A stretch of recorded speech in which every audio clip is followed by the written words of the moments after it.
Om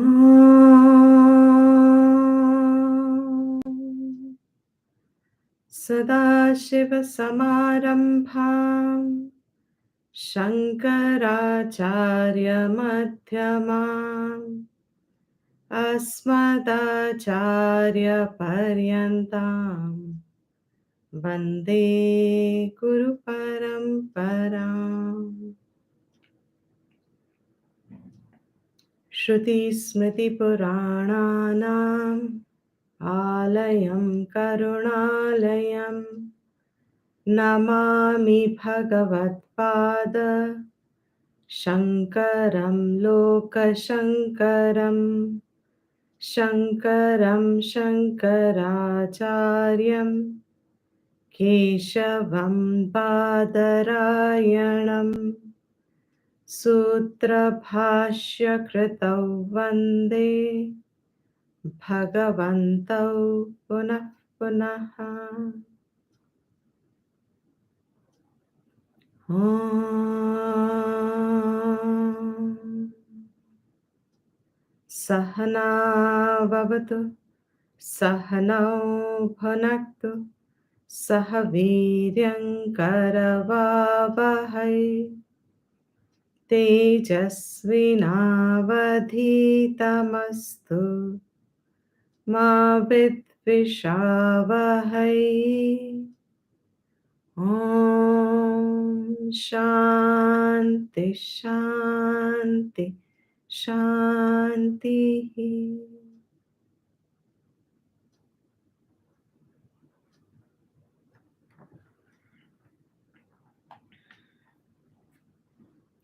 Yes, Hari Om and welcome. So we are seeing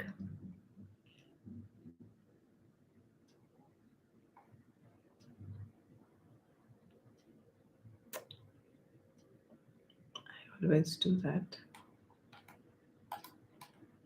1 minute, please.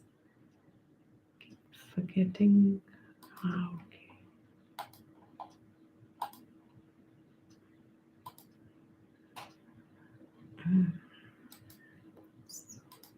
Yeah.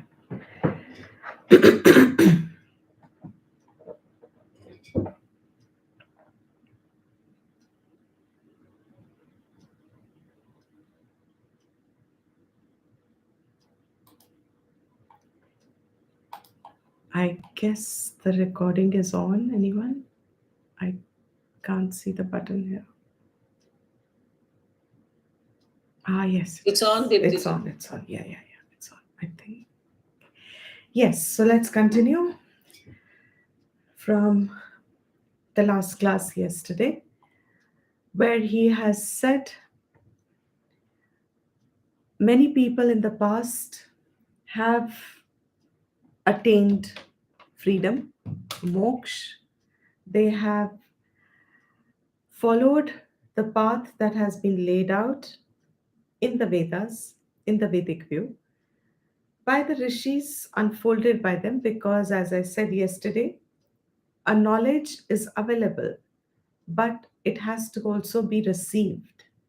So, our great sages, rishis, have received that knowledge, and then they pass it on to others who are interested and are also receiving it. And that continuity that is a continuous lineage which is still available to us by sheer anugraha. It never comes without, let me rephrase it. This anugraha is always earned. It is not a fluke. He's going to talk to us in the next verse.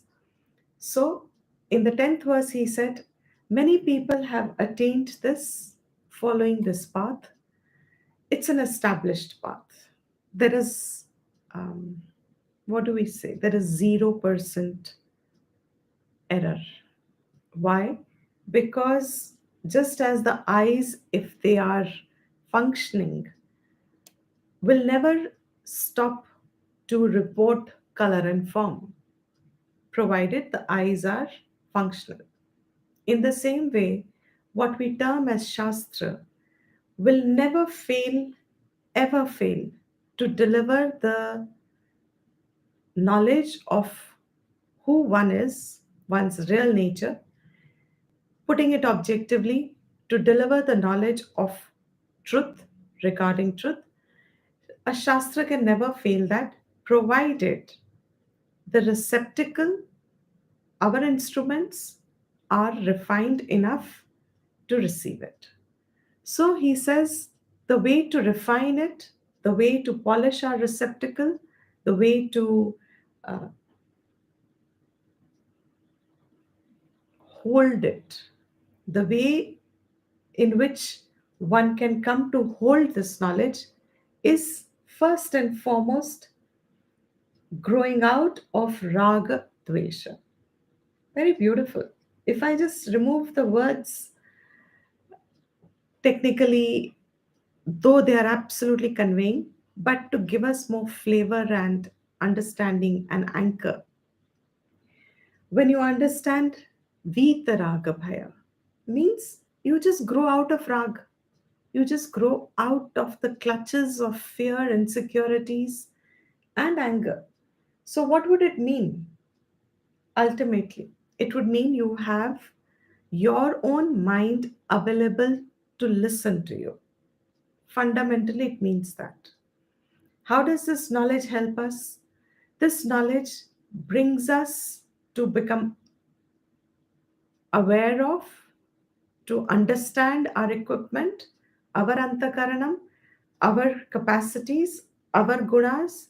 And once you have a knowledge of them, then you start, as the Shastra shows us, you start gaining control over them, you start mastering them, you start holding the reins of your antakaran in your hands. So your mind doesn't take you away. You allow the mind to go where you think under the Shakti of Vivek, Buddhi, you allow the mind to go there. That's all Vitaraga Bhaya Krodhaha means. Means I have learned to control my own thoughts. Simplest sentence. Very beautiful. I have learned to control my thoughts. Not only that, I have learned to direct my thoughts.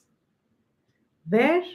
I have learned to direct them towards truth, towards inquiring truth, or towards purifying my emotions, towards purifying my bhav by connecting it to Ishwar, recognizing the presence of Almighty, recognizing the presence of that adrishyam, adrashta, who inheres everything.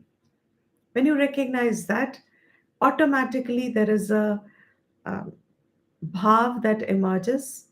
So once I'm able to direct my, I learn to direct my bhav towards this higher, at the moment I'm calling it an object, but this higher person, if you want to call it, God, deity, Ishvara, your term, whatever you identify with, doesn't matter. Idea is you are directing your thoughts towards the chosen topic, and the topic has to be relevant to you and beneficial for you. And most beneficial topic is knowing how to gain inner freedom. So manmaya means, he says, you allow your thoughts to be filled by me, the topic. So either through bhav or through inquiry. Then mam upashritaha means you are now taking only resort. Your thoughts, whenever they get disturbed, they get agitated, they are perturbed, they are confused, you take ashray in the higher thoughts. Whatever your present level of higher knowledge is, if someone doesn't understand what Ishvara is, if you don't understand what God is, maybe my knowledge hasn't transcended or lifted itself to that point. But I certainly know which is my higher state of thinking, better thinking. Which is my better thinking? Take resort to that higher thinking. When that higher thinking merges with Ishvara, merges with the highest, then you are definitely on the path of total freedom. But up to that point, if you are not able to connect to Ishvara, then connecting it to your higher state of thought process, highest available to you, and that highest thought process should be aligned in the direction in which Shastra tells us in terms of entertaining thoughts of Ishvara. Many people have purified themselves through Jnana Tapas. Jnana Tapas is the final and the most effective direction of thoughts. What is Jnana Tapas? Why is it tapas? Like someone was asking yesterday also. Why is knowledge tapas? Because for knowledge, in the next verse, he's going to tell us, you need antakarna shuddhi.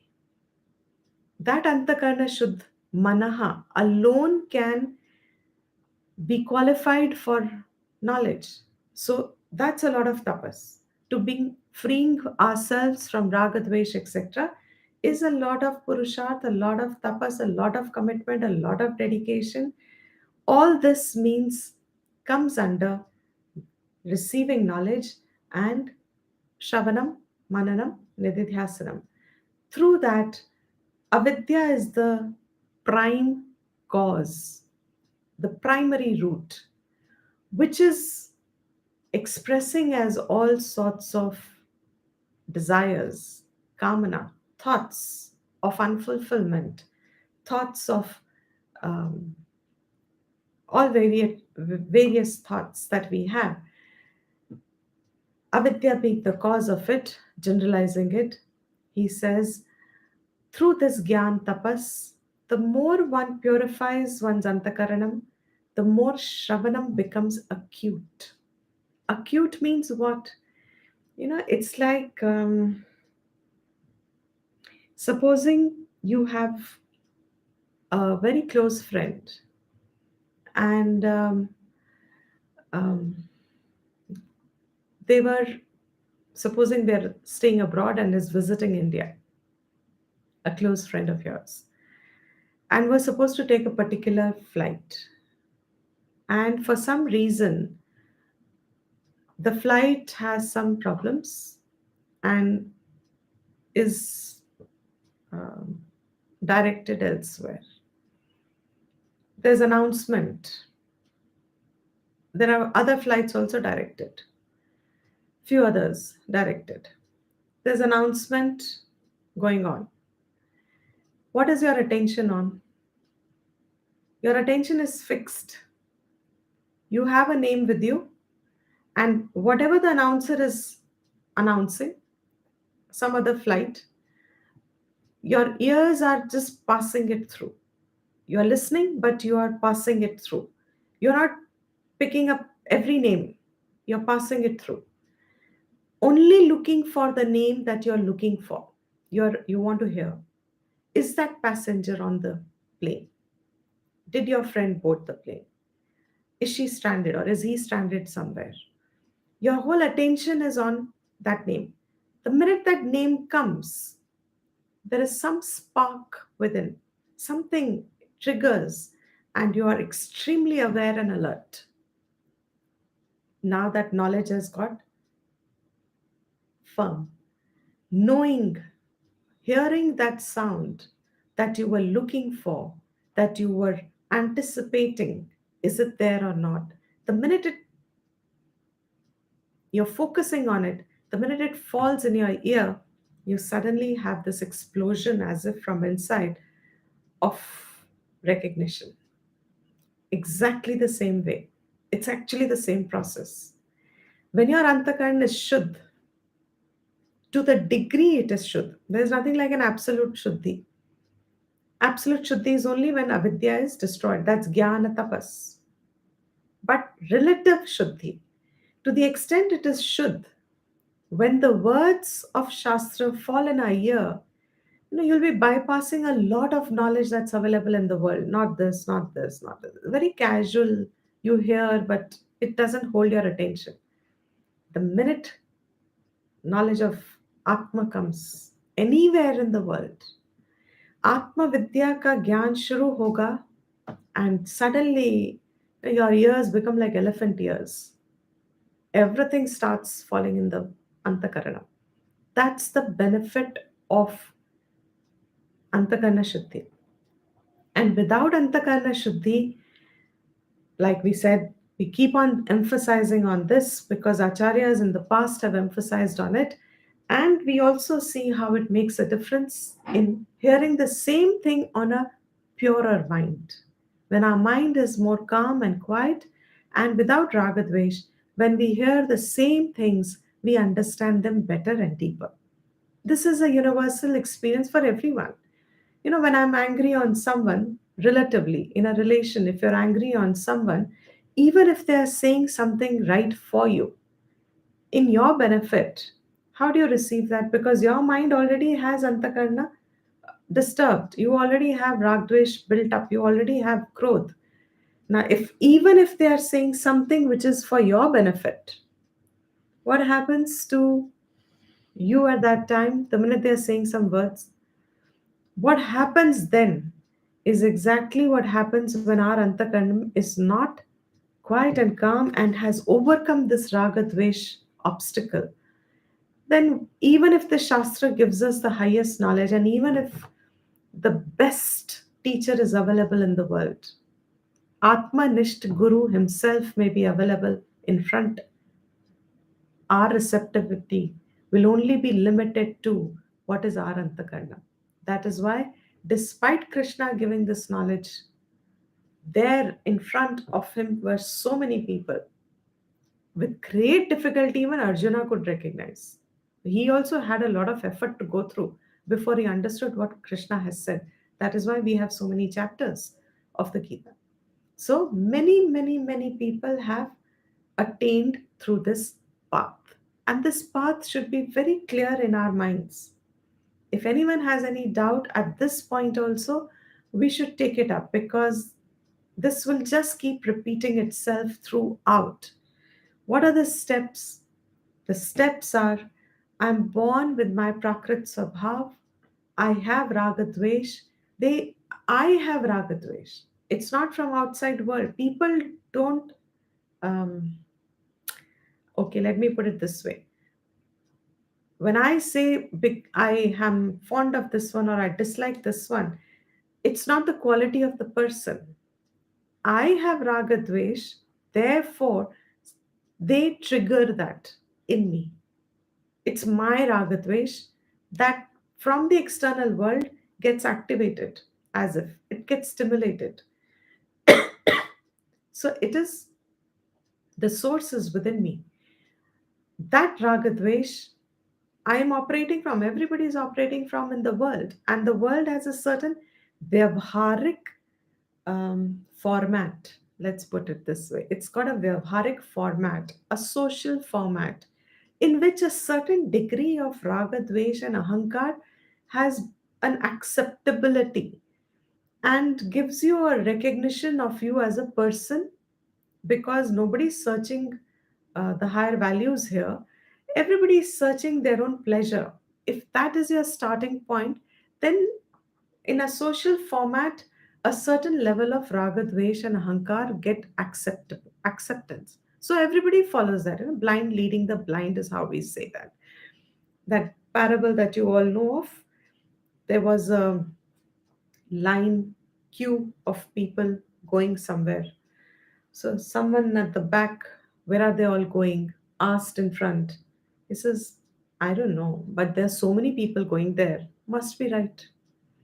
So this person at the back goes ahead a little and asks someone ahead, where are you going? He says, I really don't know, but I trust the people in front of me. There's so many of them in front. Look at the line. It's such a long line.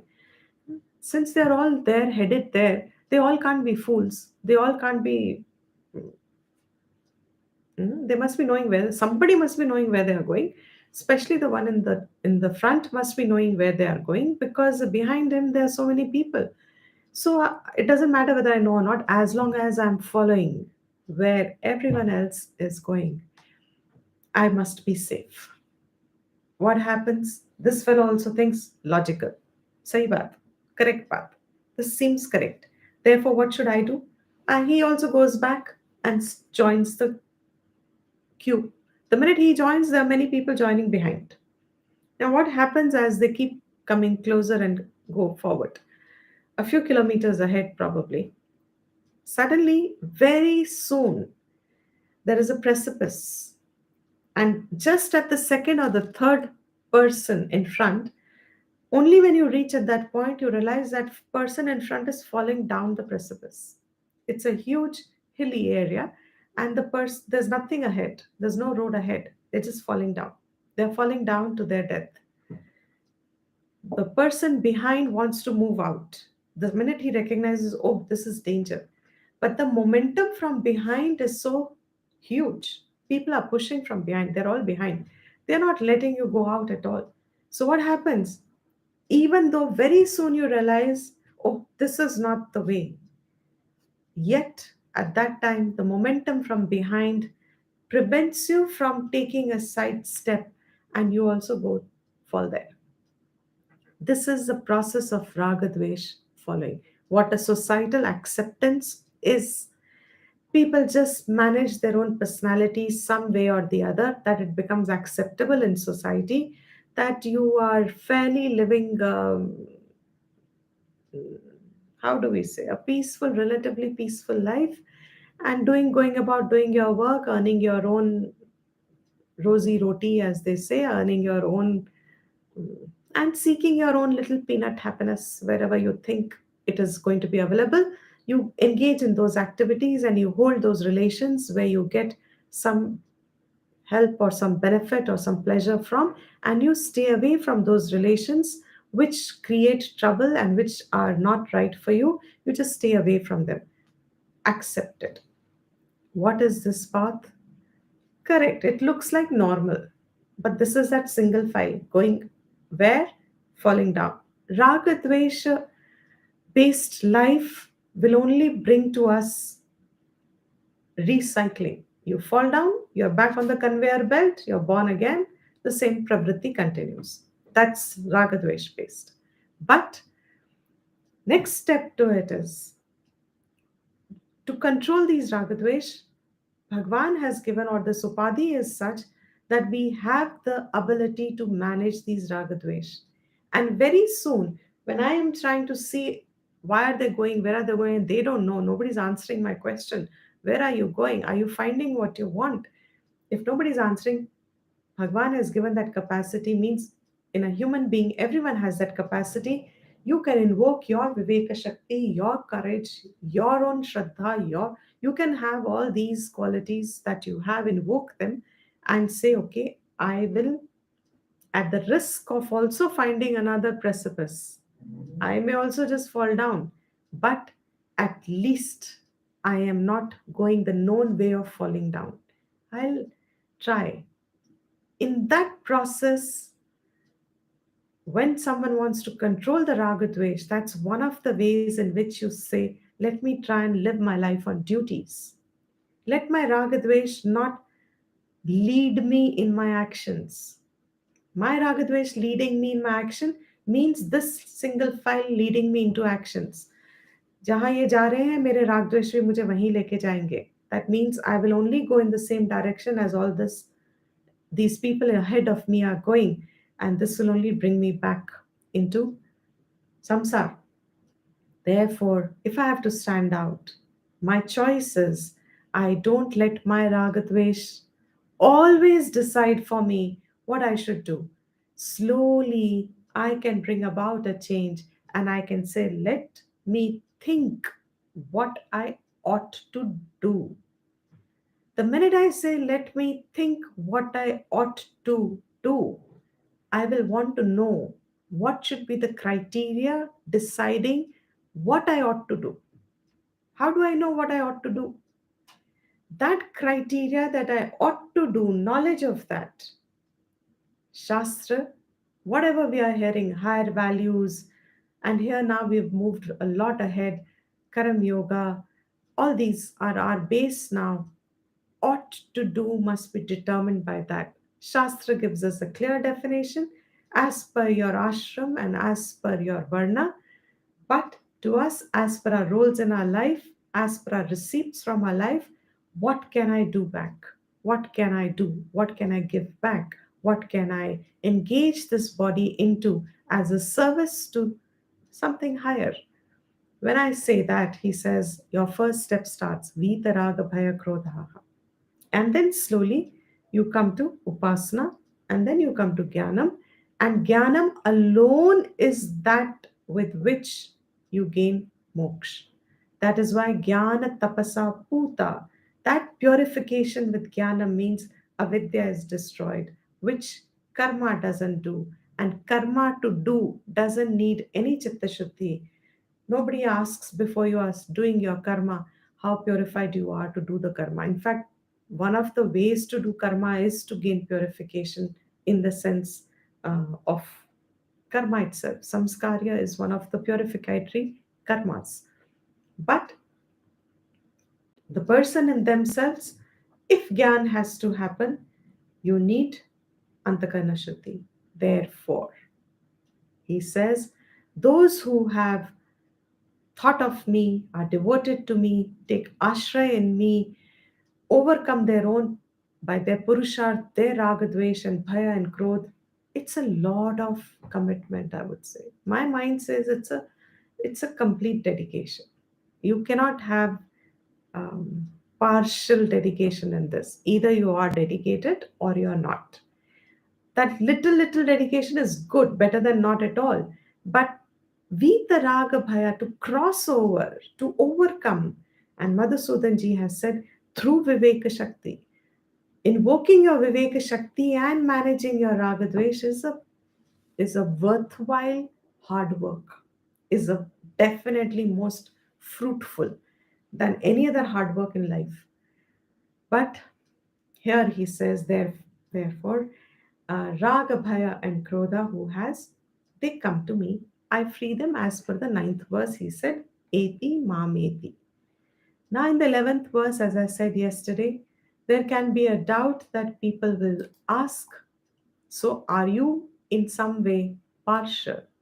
That only those who seek you, only those who worship you, only those who resort in you, only those who think of you, only them will you, because here it's Krishna who's representing as Ishvara, only them you will bless. That if someone has a doubt and are putting up that sort of a sanshay on Ishvara, that God will only bless those who who will seek him, his devotees. The rest, damn you. It's almost like a lot of other religions say that. If you do not worship their God, then you will go to hell. You will, etc. I don't even want to use those words. What concept of other gods are in other thinkings, many other thinking available in the world. But in our Vedic Shastra, is the same thinking applicable to our Vedic concept of God, Ishvara? No. Our concept of God and Ishvara doesn't damn anybody. He says, from my side, I am not the one who decides whether I should give anugraha to you or not. I'm repeating this. It's subtle and it's eye opening. Many other cultures, let me put it this way, in many other cultures and many other religions, only if you worship that particular God will you gain salvation. Will you get mukti? Will you get the blessings? Will you be protected? Only by that God if you worship. And I'm sure you all get the drift of it. Only if you worship that God will that God give you salvation. Is that same thing applicable here? Is Krishna saying the same thing? Only if you worship me will I bless you. Because that's a very Laukik way of thinking, we can transfer that onto Krishna and all other gods here that we have available. He says, no. So that sanshaya here is said. Uh,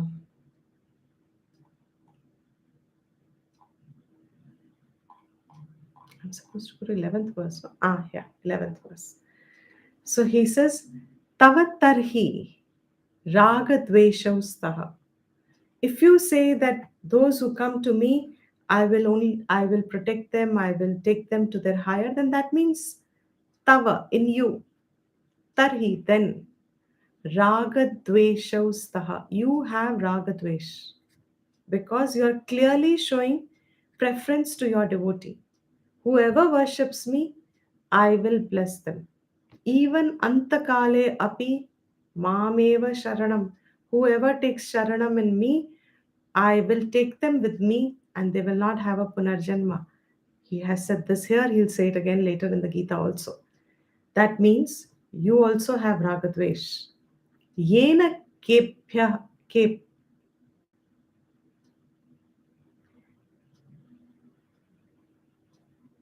येन केभ्यश्चित् एव आत्मभावं प्रयच्छसि न सर्वेभ्यः इति.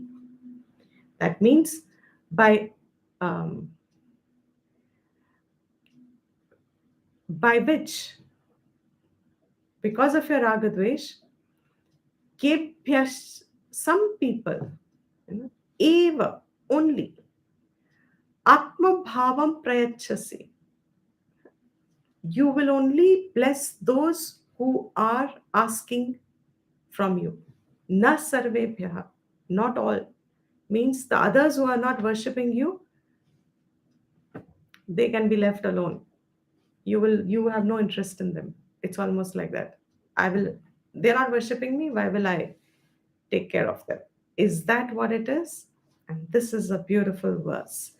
Very, very, very. I'm repeating the glory of this verse because it's one of the changes one's way in which one does one's own karmas and upasanas or any seeking. Because in this verse, clearly Bhagwan puts the ball in our court. In our court means it's not he who is giving us anything. He is giving, but he's giving in accordance to what we are asking, accordance to what we are pursuing, in accordance to what we want, we are praying for. In accordance to that, he says, I bless them. So, ye yatha mam prapatyante. Ye yatha mam prapatyante tanstathaiva bhajamyaham mama vartmanuvartante manushya partha sarvashaha ye yatha mam prapatyante tanstathaiva bhajamyaham mama vartmanuvartante manushya partha sarvashaha. First, just the words. Ye means those. Yatha, in whichever way, jaise, as. Mam prapatyante. Mam, Krishna is saying to himself, mujhko, to me. Prapatyante, they worship, they do puja, they remember me, they worship me. In whichever way people worship me, those people who worship me in यथा जैसे जैसे जैसे वो मेरे को पूजा करते हैं या मेरे को अर्चना करते हैं या मेरी मुझे याद करते हैं, वो जैसे मुझे याद करते हैं, तांस तथैव, तान, to them, तथा एव, in the same manner, bhajami aham, I also serve them. Bhajami, bhaj We did this in Bhaj Govindam. Bhaja Sevayam means it's not just bhajan karna. Means I also return the service back to them. Our acharyas will give us the right meanings very soon. We are just seeing the moolam first. I also worship them. I also serve them back in exactly the same way as they remember me. Newton's third law, I think it's the third law. Every action has an equal and opposite reaction. You almost think of that when you think of this. As you remember, so you get back. So he comes back with the same thing. Then he says, second line. So does that mean you will only be worshipping, only bless those who worship you? He says, no, no. Mama Vartma, my path, anuvartante manushyaha. It is my path only, towards me only, that all people are actually walking on. They're coming to me only. Mama Vartma, my path. Anuvartante, they are following. Who they? Manushyaha. Sarvashaha, from all sides, everywhere. People are only walking towards me. O Parth, this is the literal meaning, if you say it as is. Those who worship me in whichever way, I also serve them in the same manner. O Parth, who's Arjun, everyone follows my path only in every way. Now, what does that mean? With the help of Bhashyam, let's understand. This much okay so far? I'll repeat the literal meaning first. If you just take the translation part of the verse, those who worship me, whoever worships me in their own way, whichever way, I also serve them in the same manner. I respond back in the same way. O Parth, everyone follows my path. Everyone follows my path only in every way. From every side, they are actually walking on my path. What does it mean? Few words Shankara gives, not to elaborate because it doesn't need much explanation, but the concept is, what is the knowledge that gets conveyed? The knowledge is what you seek, Bhagwan will bless you with that, gives you. Tathastu is only on that. As yesterday's parable, if you're asking for a newspaper in the prison, tathastu. If you're asking for better food, tathastu. Up to you, up to your maturity, your Viveka Shakti, your Adhikaritvam, your understanding, you are the one who is deciding what Bhagwan should bless you with. It's a life changing understanding. You are the one who's deciding what Bhagwan should bless you with. Bhagwan is not deciding on whom I should shower my blessings.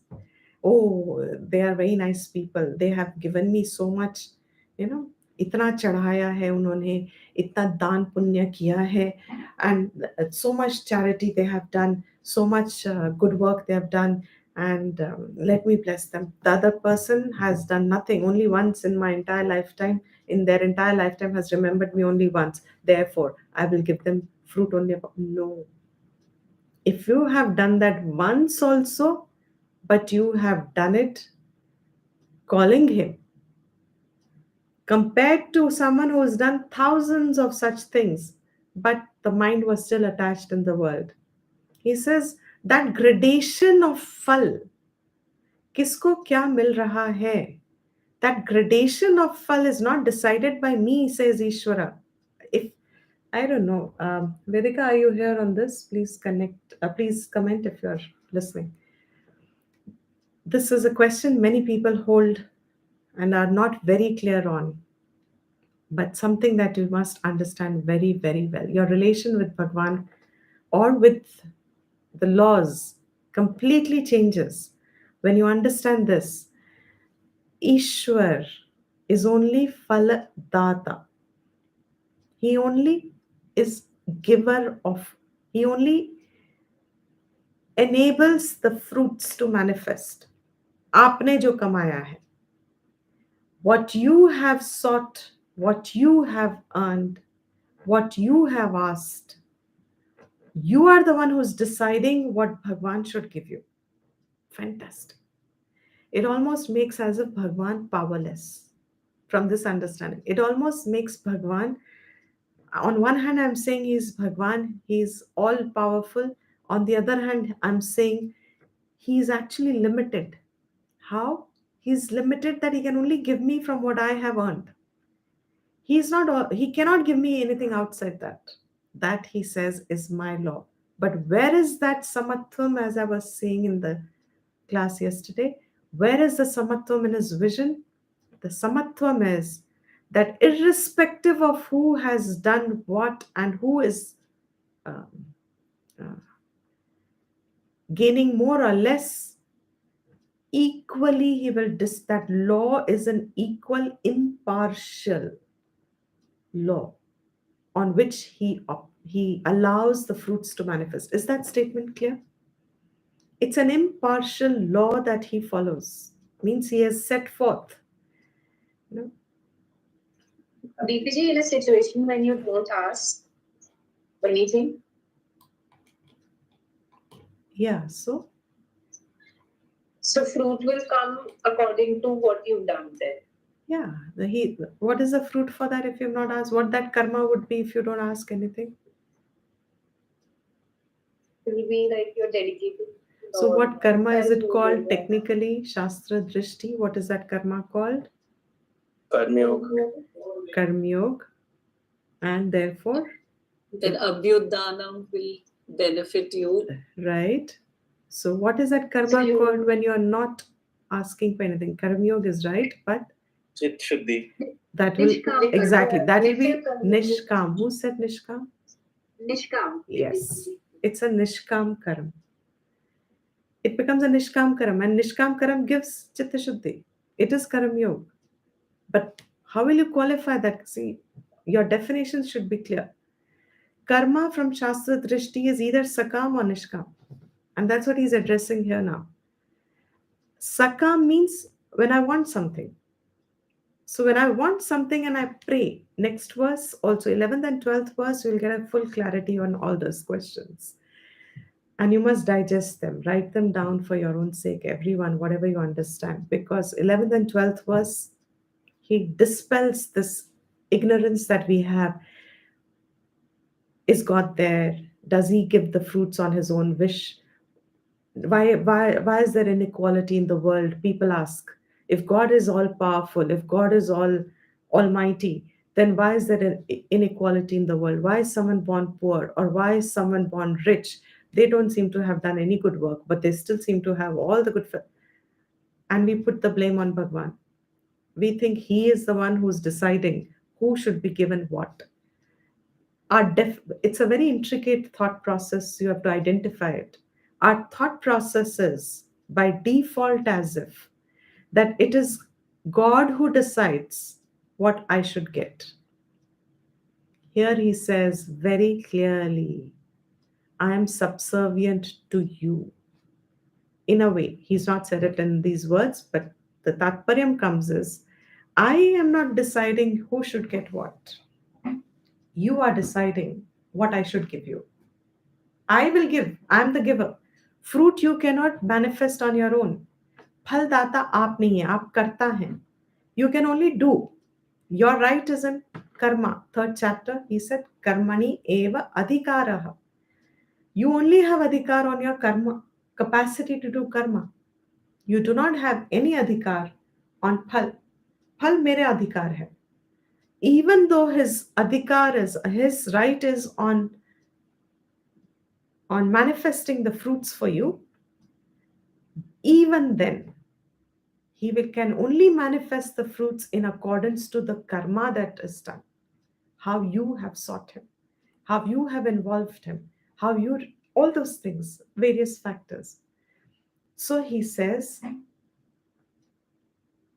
Ye, okay, we've done the moolam, yeah. Ye is the moolam, yatha, just as. What does it mean? Ye yatha? Yena prakarena, in whichever manner, जिस प्रकार से, किस प्रकार से, येन प्रयोजनेन, जिस प्रयोजन से, for what purpose, for what benefit, for what purpose and for what benefit. Yat falarthataya, for what phal ki ichha se, arthataya means for which benefit, phal ka भोग जो आपको चाहिए, for which फल की इच्छा से. Ye yatha is here in the moolam. I think by now you've all understood the way Bhashyam goes. Ye yatha. So Shankara is giving us the meaning of ye yatha. What is the meaning? Ye yatha first means yena prakar, by which,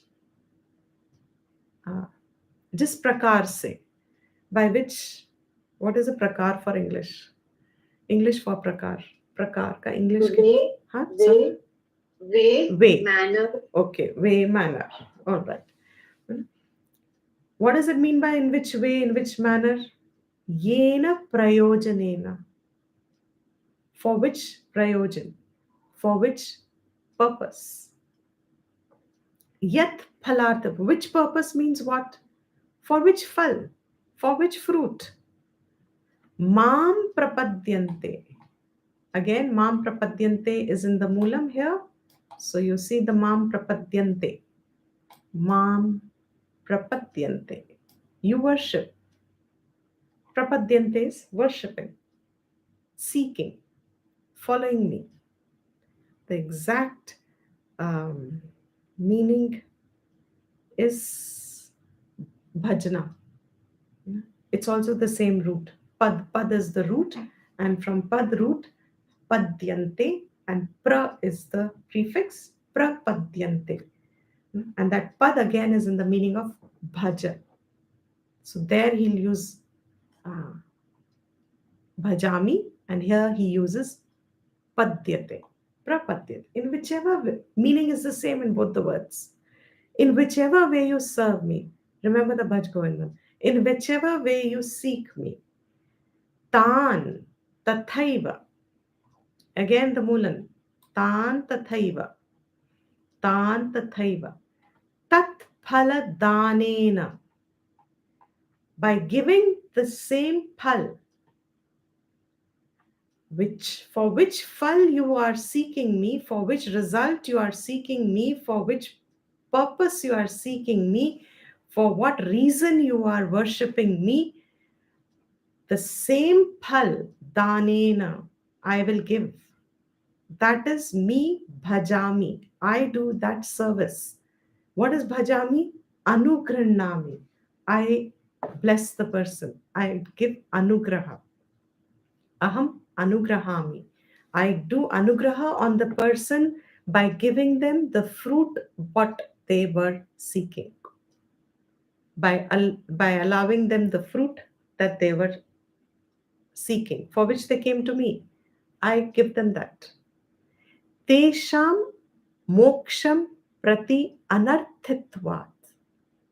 These people who are seeking fruits, they are not interested in moksha phal.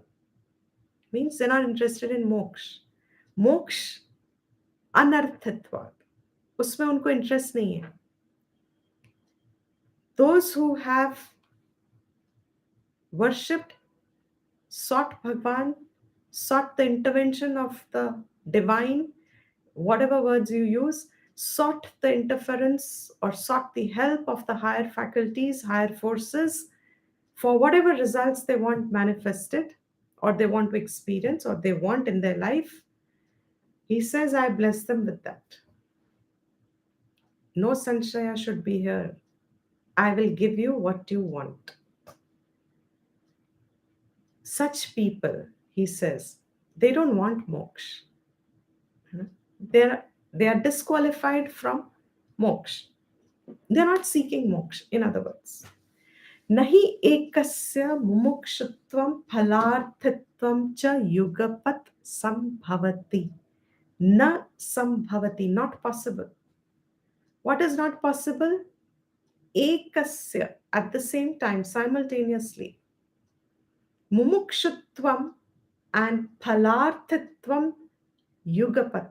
Simultaneously, ekasya, in one person, mumukshatvam and phalarthitvam is not possible to be there simultaneously in a person, which means mumukshatvam means my desire for moksha.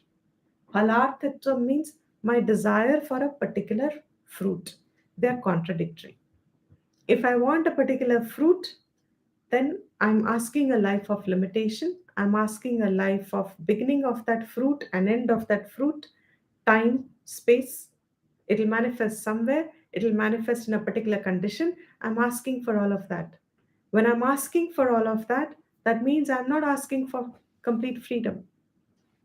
For complete freedom, it has to be Nishkam. Sakam is what he's talking about here first. What is the doubt? Where have we started the logic from? The sambandh that Shankara and the Acharyas have given is that hearing that Bhagwan says, I bless you if you seek me, there is a possibility that there is partiality in your vision and in your operation. Your operating network has partiality. You only operate from your ragadvesh, and you are also biased. You are also biased. To those who to serve you, you are a little more favorable to them, and those who don't remember you or serve you enough, you are less favorable to them. To remove that doubt are these two verses. So first he says, no, I am serving you exactly how you seek me. What is my service to you? It's anugraha. With what fruit you ask, you come to me asking what fruit you want, I bless you with that. Certainly, simultaneously, in a person, both mumukshutvam and phalarthitvam cannot coexist at the same time. You are either a mumukshu or you are a bhubukshu. Bhubukshu means I have ichha for bhog. So you are a mumukshu or a bhubukshu. Ataha ye yat phalarthinah tan tat phaldanena. Ataha, therefore. Ye, he's giving the explanation now. Ye, those people. Which people? Yat phalarthinaha. Those people who are the seekers of particular fruits. Tan, to them. Tat phaladanena. I give that fruit. Danena means giving it. Tat phal, that fruit that they were seeking, I give them. ये यथोक्त अधिकारिणः तु अफलार्थिनः मुमुक्षवश्च तान् ज्ञान प्रदानेन. So whoever is seeking fruits, I give them fruits. But on the other side, yathokta adhikari, who is an adhikari, as said, who is he? Aphalarthinaha, who does not want fruits. What was your question just now, Divya? If I don't ask for anything. Who is he? A phalarthi. He doesn't want any fruits. Who is that person? Mumukshavaschya. Mumukshu. He is a phalarthi and he is also mumukshu. He wants freedom. Tan, to him. How do I bless? He's not asked for anything. So now how do I bless him? Gyan pradanena. I give them gyan. Ye gyaninaha. So whoever is a gyani then, if you are a mumukshu, you get gyan.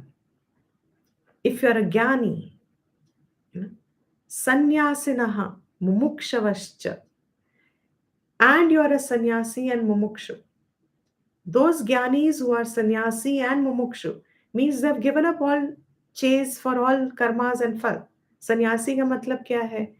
They are no longer seeking fruits in the world. Let's not look at so many sannyasis in the present times, those who have only change of ochre clothes, but they are even looking for followers on Instagram and looking to increase. That's not sannyas. That's another karma. That's okay. Bhajgovindam has also told us that. It's okay. It's not looked down upon, but it's fine. Sannyasi means he has given up all sadhya sadhana bhav from his mind. यहाँ मुझे किसी चीज से प्राप्ति नहीं है, कोई प्राप्ति मुझे मोक्ष नहीं दे सकती. In the world there is no gain that can give me moksha. He is a sannyasi. He is a mumukshu. To him what do I give? Moksha pradhanena. To the mumukshu who was a jignasu, who wanted to know, doesn't want anything more, afalarthi. Who is an afala? Any example you know from an Upanishad who was an afalarthi student?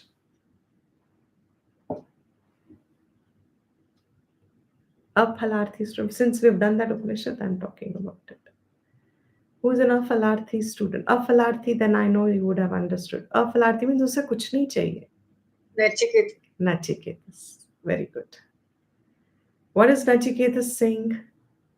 When Yama, excellent. When Yama gives all the allure of the world, all fruits, all kingdoms, all heaven for eternity, he goes on increasing that list. Excellent, everyone, whoever's saying Nachiketas. He goes on increasing the limit of phala artha. Nachiketas says, I have no use of these. And he gives the reason behind. He says, these are all very temporary. I'm not interested in this. Qualifies, one qualifying example. Who's a qualifier of this knowledge? Who has such an understanding and knowledge? He's a afalarthi. And when he's an afalarthi, is he one of those lethargic, dumb, jo mil raha hai, theek hai, whatever Bhagwan sending me by prarabdha, by destiny, by fate, whatever is happening in life is okay. Is Nachiketas like that? No, he's a mumukshu. He has very clear perception and he wants to know what is it that is permanent, what is it that is eternal, what happens on death to this living body, to this living being. What happens on death? Mumukshavaha. He's a mumukshu. Such a jignasu who is a mumukshu, Bhagwan says, I give you gyan. But once you have gyan, what do you need? You need gyan and nishtha now. Once there is gyan, that gyan has to follow with sannyas, karma sannyas. What is the topic of the 4th chapter? Anybody remembers the topic of the 4th chapter title? Anybody remembers? Jnana karma sannyas. Jnana karma sannyasa yoga. Through knowledge, there is karma sannyas. So, when there is knowledge, you take karma sannyas. That karma sannyas, and there is mumukshutvam. Tan moksha pradhanena. I give moksha. Tatha, just as. He talks of the 4 kinds of worshippers in the 7th chapter. Artan artharthinaha jignasu jnani. He's giving here an example. Artan, just as who worship me, artan means sufferer. They're suffering. They're in pain. Dukh hai jeevan mein. And they want that suffering to go. They want relief from dukh, sorrow. They want relief from that difficulty or what is causing them dukh. They're artan. Artan means those people who have sorrow and they want Bhagwan to take away the sorrow. Just that much they are. Like one example that is common in this context is Gajendra Moksha Prakarna. When Gajendra asks Gajendra, when his elephant who offers uh, a lotus to Vishnu every day, and one day he fails to go because a crocodile has taken his foot. So then he first worships, relieve me, because he's interested in offering his flower to Vishnu. So that first thing is relieve me, take away my sorrow, take away my difficulty. And we have a most population in the world would always fall in the category of artan, because everybody wants happiness. That's your nature, that's your fullness. But agyana avastha, we see sorrows, difficulties, obstacles, and we want help to cross them over. He says, for those who are seekers of relief from sorrow, what do I do? Arti haranena. I take away their sorrow. हर लेता हूं मैं. किसको? उनकी दुख को. Those who approach me to say, take away my sorrow, or what would be the right word to explain this? I'm sure you people have a better vocabulary for it. Mm. Take away my suffering. Take away my suffering. Oh Bhagwan, help me. There's so many people who will worship in times when they are some calamity has come and they're suffering. Sure enough, help comes. Even our rescuers, in this tunnel or wherever, the last step is when everything fails, we invoke Bhagwan. One thing I remember very well is in the movie Lagan. Now I don't even remember too much, but whatever I remember, something to do at the last point when they were about to lose and they remembered Bhagwan. And somehow they won the game. But that thing has stuck with me. The whole thing I've forgotten, but that thing is stuck with me. They remembered Bhagwan, and what happened? They won. That's it. Artan, how do I bless them? He says, Bhajami aham. I am also serving you. How do I serve you? By removing your suffering. Then, iti evam yatha prapadyante. In this manner, as you approach me, as you serve me, as you worship me, जैसे आप अर्चना करते हैं, पूजा करते हैं, भजन करते हैं, जिस भाव से, जिस इच्छा के लिए, all those things put together, ये तान, those to you, tathaiva, in the same manner, bhajami, iti arthaha, I also do in the same manner. न पुनः राग द्वेष निमित्तम मोह निमित्तम वा किंचित भजामि. And that's the underlined part. न पुनः, न राग द्वेष निमित्तम मोह निमित्तम वा न भजामि. I do not serve you back based on the nimitt being ragadvesh or moh, attachment, or anything else. I am not operating on that. Sarvatha api. Sarvatha api means sarva avasthasya. In every avastha, in every situation, in every way. Mama. Who said mama? Krishna says. Shankara here says Krishna's mama means Ishvaraha. Vartma. Vartma means margam anuvartante. They follow that mark. Who are they? Manushyaha. They are people. Shastra is given to people, human beings. They are manushyaha. Who are these manushyaha? Yat falarthitaya. Which fal they are, um, for which fal they seek. Yasmin karmani adhikritaha. For the fal that they seek, whatever karma they have adhikar on. Ye pravartante. Those who can engage in themselves in such karmas, te manushyaha. They are actually manushya. In other words, let me repeat this. Manushya means you have an adhikar on karma. That's all it's saying here. For a particular result, for a particular gain, whatever karma you can, you are eligible for, that eligibility of doing karma lies with you. Atra uchyate. Hey Partha, O Parth, sarvashaha, from every way, sarva prakaraihi, in every manner, for whatever fruit, whatever karma you do, even laukik karma. If you want to be an engineer, you want the phal of engineering. What is the laukik karma you do? Padu. Or You do a course on engineering and study it. exactly, you'll clear the exam on engineering, uh, and then study the course which makes you an engineer, etc. In the same way, that adhikar of pursuing a certain phal, उसके लिए जो कर्म करना है, whatever karma you have to do, that lies with you. In whom it lies, they are manushya, जिनके पास ये अधिकार है.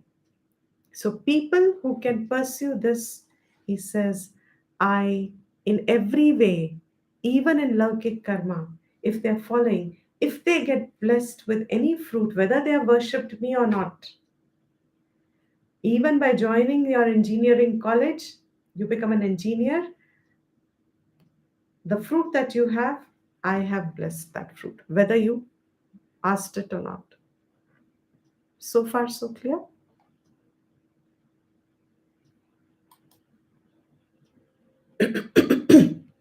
Yes, Diptiji. A little more details. I think it slipped my mind. I wanted to do Madhusudan first because he gives the details here, but it slipped my mind in the beginning of the class. We'll do it now. Anyway, it gives clarity. So both together will just reinforcing the meaning because it's beautiful. It's in a way, um, putting, as I said, puts the ball in our court. There is no Bhagwan you can blame. There is nobody outside that you can pass your responsibility on. उनके कारण, उनकी वजह से भगवान मेरे साथ ही क्यों ऐसा करते हैं? Why did Bhagwan do this to? Why is Bhagwan not answering my prayer? Why is Bhagwan, oh, leave him alone. He is sleeping arams on his shayyan. Let him be. He will only give you according to what you are. So start deserving. That's all that it means. Just start deserving. Keep working. Karma is your adhikar. Keep doing your karma. And then that's all you can do. So that clarity comes, and therefore the nishtha in Karam Yoga gets more established, because without that nishkam bhav you cannot come. Sakam, he'll keep giving you fruits all the time, whether you ask or not. Anyway, he is a phaldata, so he'll give you. Now he says here, the 7th chapter, 16th verse is where this 4 types of worshippers. He says there are 4 types of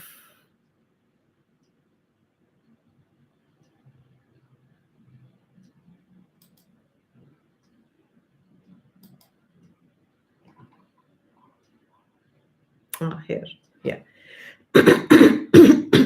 4 types of worshippers in 7th chapter, where Krishna says, Chaturvidha bhajante mam janaha sukritino Arjuna. Sukritino Arjuna.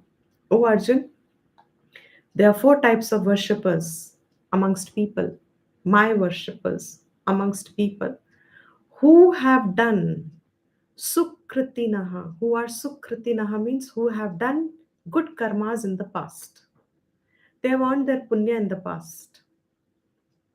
Of them, there are 4 worshippers, 4 types of worshippers. Who are they? Artha, Jignasu, Artharthi, Jnani cha Bharatarshava. These are the 4 types of worshippers. And who are those worshippers? Important word is, Sukritinaha. They are those who have done sukarma, good karmas in the past, which means punya karmas they have done in the past. That here Madhusudanji is just elaborated for reminder. Ye artha artharthina jignasaha va jnaninaha cha. So far clear? Yatha, yena prakarena, in which manner? What manner? Now here that distinction he brings in. Sakamataya, nishkamataya cha. Whether you have done your seeking, worshipping, sakam or nishkam. Mam, again, Moolam. Who's that Mam? Ishwaram. And who's Ishvara? Sarva karma phala dataram. Sarva phala dataram. Ishvara is the giver of all fruits. Sarva phala data. Data is the giver. Giver of what? Sarva phal. Sarva prakara phal. Fruits of all kind. Results of all kind. He is the giver of results. Prapatyante. Again, Moolam, meaning bhajanti. They worship. Tans tathaiva. In the same way, tat apekshita phaldanena eva. Apekshita means again accordance to how you have worshipped. And how you have worshipped? Sakam or Nishkam. Sakam or Nishkam, the way you have worshipped is Artha, Artharthi. These two are normally Sakam. Jignasu and Gyani are usually now in the category of Nishkam. As each one is worshipping. Apekshita, according to that only. उसकी अपेक्षा रखते हुए फलदानेन एव भजामि अनुगृह्णामि aham. I give them the fruit accordingly. And here he adds this little two words. Na viparyayena. In nothing opposite of that. Nothing other than that. Viparya means usse ulta. Usse alag. I will not give you any result other than what you have sought. Na viparyayena. That's emphasis there. I will only give you from what you have sought. I am the phal dataram. I give the phal, but in accordance to what you have asked or sought me for. Na viparyayena. I never give contrary results. Contrary result is the right word. I'll never give contrary results. I can't give, in fact, is the right thing. He will say sometime, I can't give contrary results. It's not possible for him to give you contrary results. Means I asked for something and he gave you something else. He can only give you something else if that is what you had asked. Also, earned. Asked means earned. So, supposing I'm asking for a palace, if I'm asking for a palace, to live in a palace like a princess, I want to live like a princess in a palace, but I'm living in a very humble abode. I can always say, Bhagwan's not listening to my prayer. Is it true that I'm asking for a palace to live like a princess, but factually I'm living in a humble abode, supposing? Now, I feel Bhagwan is giving me contrary result. He says, think, know me in my essence, know my janma, know my karma. I'm in no way ever going to give you a result which is contrary to what is asked by you. Now, how many janmas, how much asking we have done in our life? How do we remember all of what we have earned? He keeps the record. He knows what we have earned and what is to be sought. Maybe some other time. I always tell people, never give up on your prayers. If you have a sakam, don't worry. If not in this janma, some janma he'll give you. If you are so desperate for a particular result, don't stop seeking it. If you really think you can't be free of it, you should be free of all result. But if you think I can't be free of it and I feel very bound by it, don't worry, have patience. If it doesn't fructify in this Janma, maybe another set of desires are fructifying.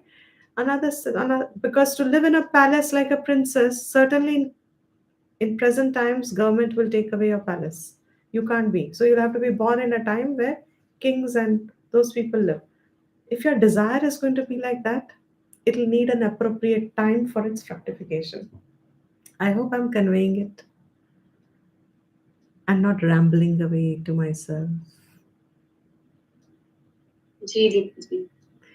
Because this na viparyayena is very, very, very important to understand. I feel that according to Bhagwan, that humble home is only the palace which she Absolutely. actually lives in. Absolutely. But she's not able to realize that. Yes. And that is what is, through this, we will understand that that thinking of mine is wrong. If I think Bhagwan is giving me a contrary result, that thinking I need to correct. Bhagwan will never give you a contrary result. What he has given you is absolutely in accordance to what you must have asked and you have asked. You may not have, you don't remember, he remembers it. What you've earned and what you've asked. So that is the right thing for you. Absolutely the right thing for you. Therefore, don't blame Bhagwan ever for any of your desire not met. So he says, na viparyayena. Then he's elaborating what Shankara has also said. Tatra, there, amumukshun, those who are not mumukshus. Who are those who are not mumukshus? Artan, artharthinaha. They are artis and artharthis. What does he do? He says for artis, arti, he does arti haranena, not arti, arti. Arti haranena. He does remove the suffering, and for artharthi, arthadanena, cha anugrannani. I give them the blessings of artha. If you seek material wealth, I'll give them material wealth. That's my anugraha. Jignasun, for the jignasu. He's nishkami. He doesn't want this. What does he say? Vividishanti. They are vividishas. Vividisha means desirer of jignasu, desirer jnatumicha. They have a desire to know the truth. What do I give them? Fantastic. Yagnena ityadi. Ityadi means yagna, dana, tapas. These three are usually put together as a category. Shruti vihita, nishkama karma. Whatever is Shruti vihita, doing these karmas in nishkama bhav. Those who are doing anushtana trina, they are abiding in these karmas with nishkama bhav. What do I do? Jnana danena. I give them knowledge. And then jnani nascha, to the jnani who is only seeking him and nothing else, or seeking your own swarupam, seeking who you are. What am I in essence? Who seeks the truth? Mumukshu. To him, mokshadanena. Natu anya kamaya anyat dadami iti arthaha. I do not give any other. Na anyat dadami. I do not give anything else. This is the category in which I give the fruits. In other words, if I'm suffering and I ask Bhagwan to relieve my suffering will be relieved. If I want some object, some wealth, something, if I want something, you get that. If you are Nishkami and you want knowledge, he says, I'll come to your doorstep and give it to you. And I vouch for that. He does that. He'll come then and there where you are stationed. If you're a true desirer of knowledge, you get it right there. in whichever way. That's his glory of how he manifests the results. Then he says, the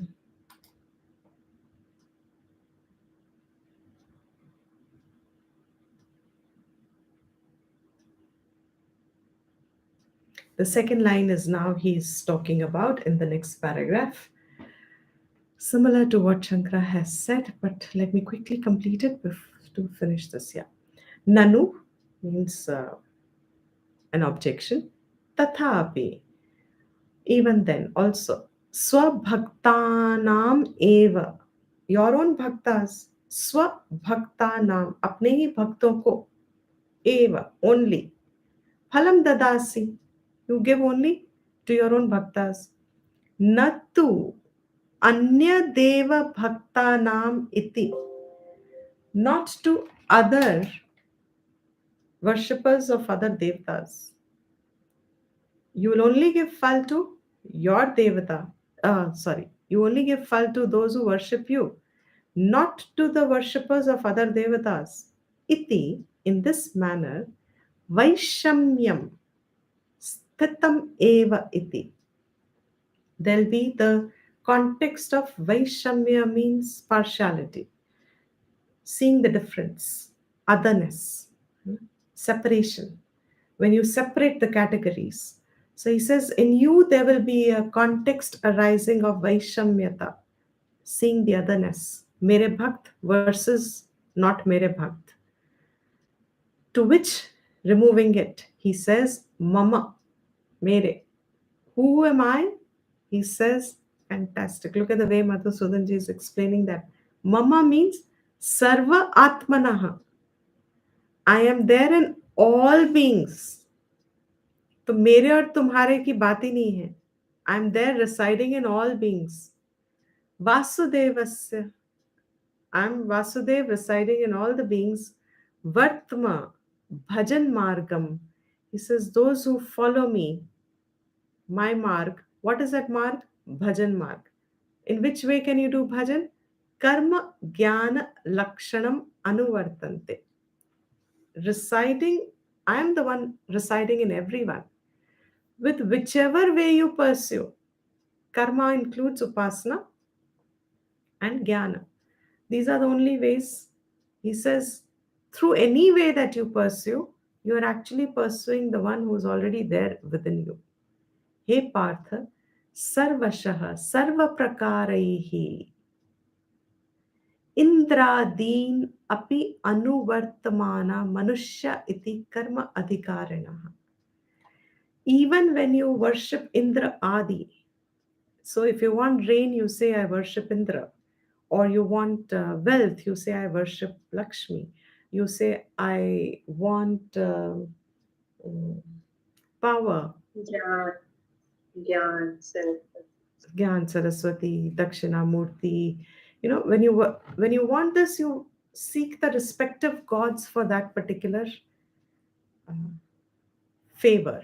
You know, who can give that? Who's, if I want intellect, if I want buddhi, sharp buddhi, who do I worship? If I want a sharp buddhi, for Gyan I need a sharp buddhi. Who should I worship? Who's the deity for buddhi? Also, one of the deities. Ganesh, because Ganapati. Why? Because he had the Sukshma buddhi. So he is able to assess in that story of Kartikya and Ganapati, take the whole chakkar of the world. So Ganapati goes around his parents, does his parikrama around them, circumambulation around his parents. He says, you are my world, I have done it. So he symbolizes sharp buddhi. So for that, in other words, sarva prakare, in whichever way you worship whichever god, that's the essence. For particular results, we worship particular gods. Here, Krishna says, I'm Ishvara. Even when you worship particular gods and you're not worshipping me directly, I am the one who's empowering them to give you that result. Through them, you get the result. But who's giving them the result, that power? I am giving. So through those limited gods, if they are blessing you with the results, you think I prayed to them and I got it. I got this result because I prayed to that particular god. He says, I residing in all pranis, even in gods, antaryami. Through them, their capacity to give you the fruit, they have got that capacity through me. So in every way, you are only coming to me. I am the only Faldata. Whether you worship me directly or not, whoever God you worship, you're worshipping me only. The best example that was we heard years ago was when you offer a flower to a wave, who receives it? Is the example clear? Question clear? When I offer a flower to a wave of water, who receives the flower?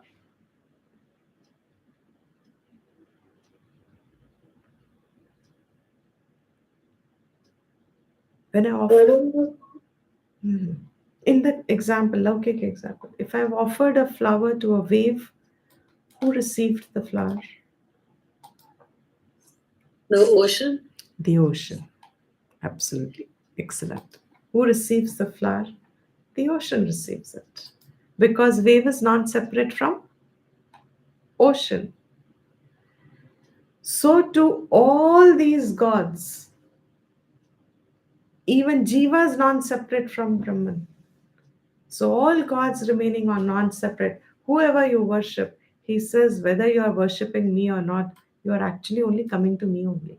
I only receive your prayer through them, and I only give you the fruit through them.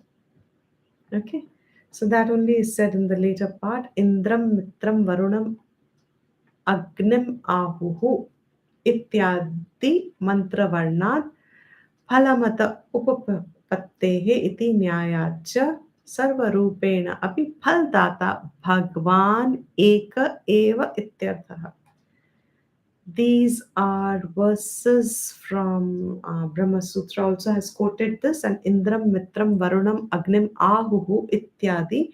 In this particular mantra, it said that all these gods are non-separate from Bhagwan Ishvara.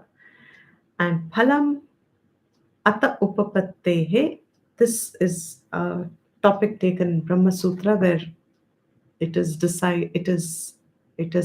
threadbare in understanding that Phaldata is only one Bhagwan. Even there are departments are many, even though, but Ishwar is the only Phaldata. He alone gives. Ityadi in this manner.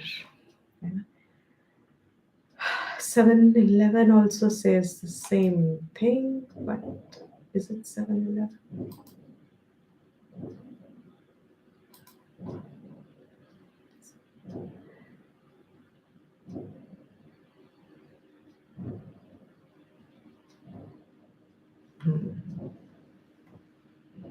Okay, all right, so I think we'll end here.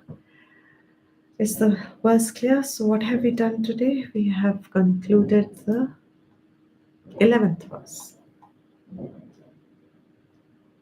And in the 12th verse, he is now saying, as per each one's desires, even if we worship the limited gods, Kangshanta Karmanam Siddhim, for limited ends, when we worship Yajanta Iha Devataha, we worship relative gods. The question is then, why does everybody not worship you? Why do they worship only these gods, limited? He says, Shipram Himanushe Loke, because very soon you get the results in karma in the world. That he'll now talk of in the 12th verse. We'll take it in the next class. Okay. We'll just end the class. 1 minute. Sarvesham swastirbhavatu, Sarvesham shantirbhavatu, Sarvesham purnam bhavatu, Sarvesham Mangalam Bhavatu. Sarve Bhavantu Sukhinah. Sarve Santu Niramayaha. Sarve Bhadrani Pashyantu. Ma Kaschit Dukha Bhag Bhavet.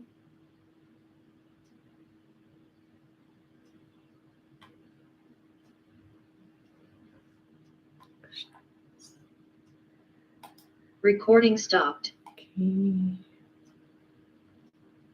So thank you everyone. Dhanyavad Dipti ji. Thank you very much. Thank Thank you. you, Dipti ji. Thank you. It's a very beautiful class. Yeah. It gives you so many new realizations. Na, isn't it?